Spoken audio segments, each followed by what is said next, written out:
In this video, we're going to understand how to copy segments for the first part, angles in the second part, and constructing angle bisectors in the third part.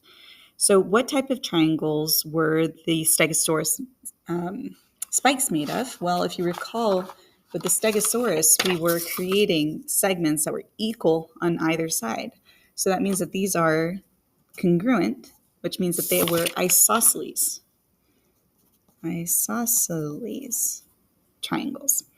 So what, if anything, do you find hard about using a compass or a straight edge? So this is more just a time for you to reflect on your own experiences with it. Some students find that it can slip a lot. Others find that it's very stiff, and so it's hard to kind of move it in and out. Sometimes the circles don't come, when you draw a circle, it doesn't come back together. So these are some things that you can say.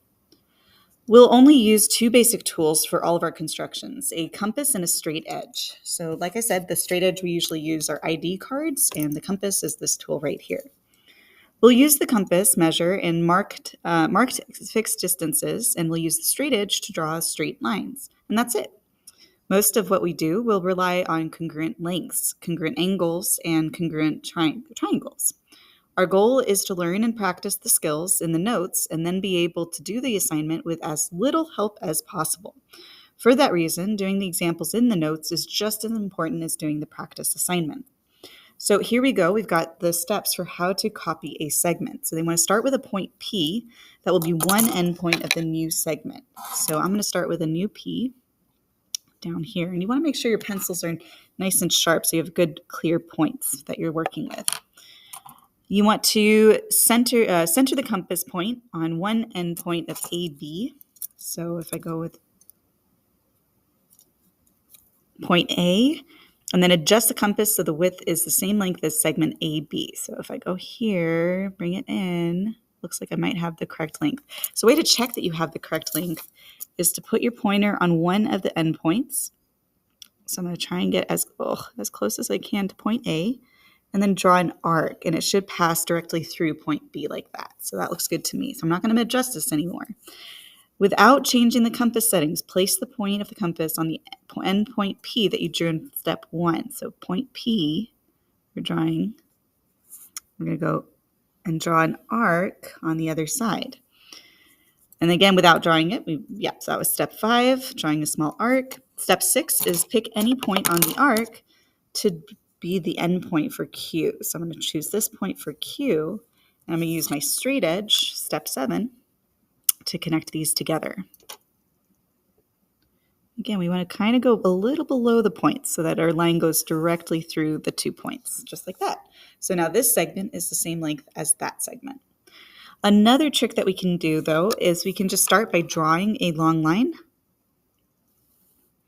and then measuring how far each endpoint should go. So if I shrink my compass down, again, being very careful to make sure that I'm getting as close to the correct distance as possible, double checking by placing the compass on the end, drawing a little arc, and it should pass through the end there. Perfect.